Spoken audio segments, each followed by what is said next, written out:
Just when you thought it couldn't get even more crazy. Cookies and tea. That's tea. May not look like it, but that is tea. I'm old school. That's how I roll.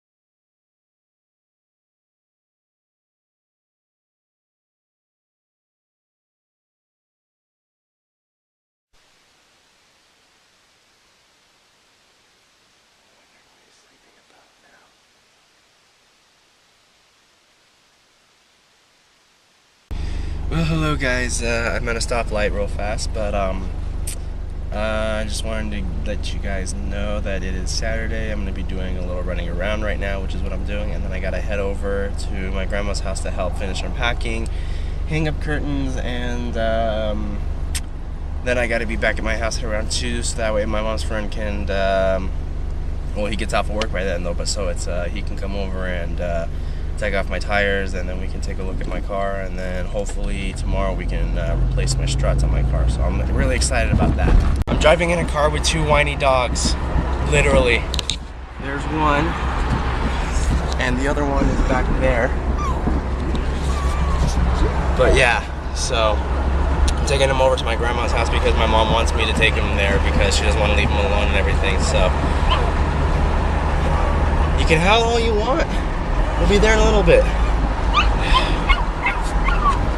She gets like that all the time.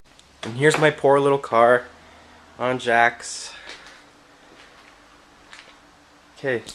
So apparently what happened was while we were fixing it, the strut mount on the inside actually shattered. I don't know if you can see, but right there, it's not supposed to be cracked like that. It's supposed to be still intact in like one piece and everything though, but unfortunately it cracked, so now I have to find maybe even replace those two, which is going to cost me even more, and this is going to really suck. You're drinking wine. You are one little weird doggy. She's a little wino. Here, baby. You make wine?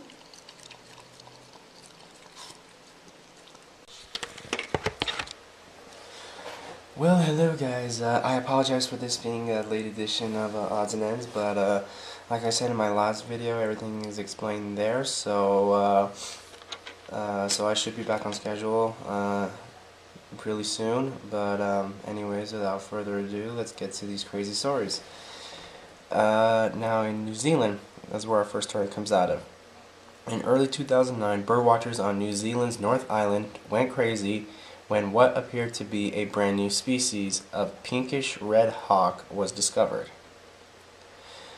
In November, however, dairy farmer Grant Michael Tehan was charged with 2 counts of treating of animal for spray painting birds as part of a elaborate, quote, prank.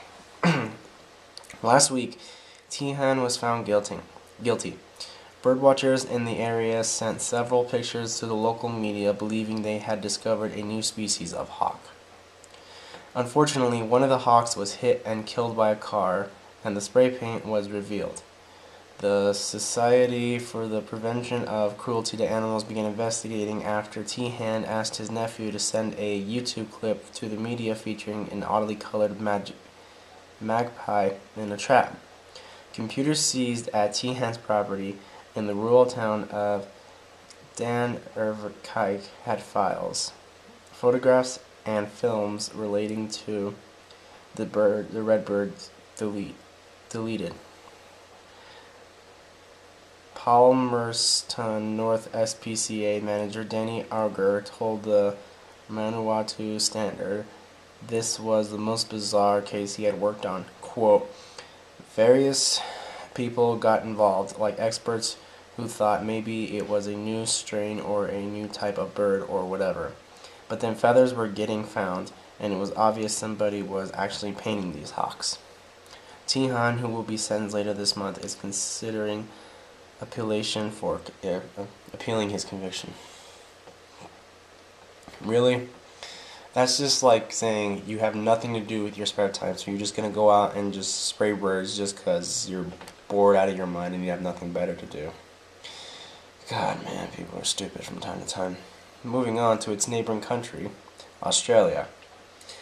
Lawyers for a Gold Coast-based snack food company successfully argued that the words, quote, fuck and, quote, fucking are not offensive and are part of the, quote, universal discourse of the ordinary Australian.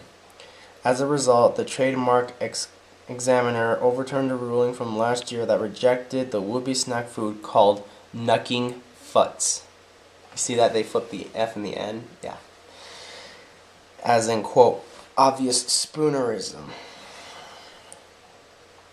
that was shameful and offensive to ordinary people.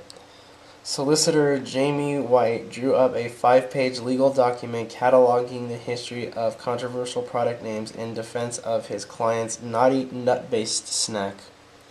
Australia has a more relaxed view towards use of the F word.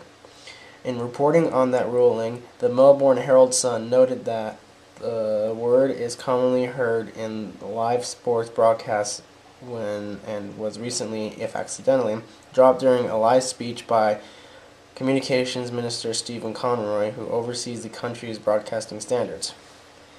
The trademark regulator's decision clears the way for, quote, knucking futs to be sold down under, so long as the snack isn't marketed towards children. White says his client's product will only be sold in bars, nightclubs, and other adult entertainment venues. Wow.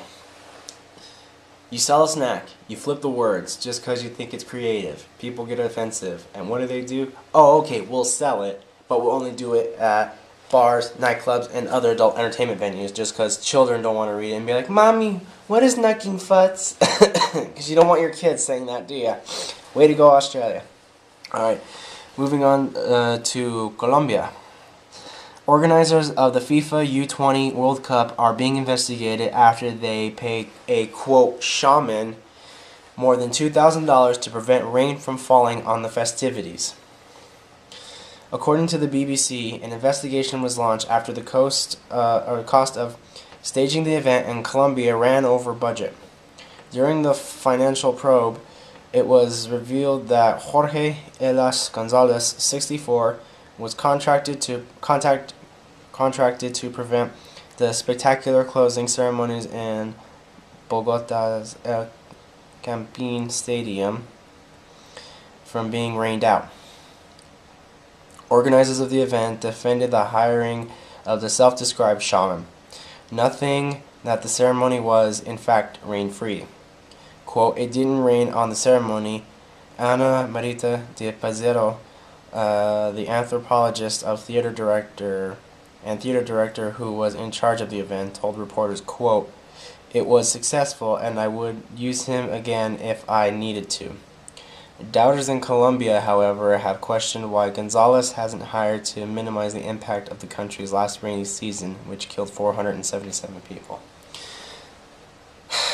Well, there's a difference between saving 477 people and making it rain, and then there's also paying him to prevent him from the other stuff.